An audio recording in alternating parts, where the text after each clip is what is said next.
Isa raw sa pinakasikat na lumihan dito sa Batangas ang ABCJ Lomihan.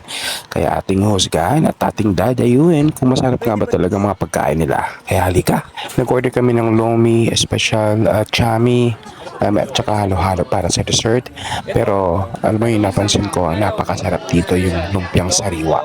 Iba yung lasa, sobrang sarap talaga. Hindi ko kasaba yung pampalapot nila sa lomi. At saka yung chami, medyo maanghang. Pero bibigyan ko siya ng 10 over 10 kasi nasarapan ako doon sa chami, para siyang pansit. Pero yung lomi, bibigyan ko siya ng 9. Nakatikim din ako ng lomi sa ibang lugar, pero ito 9 para sa akin, nasarapan ako.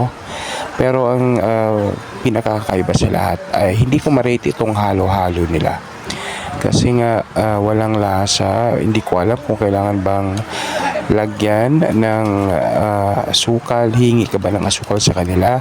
So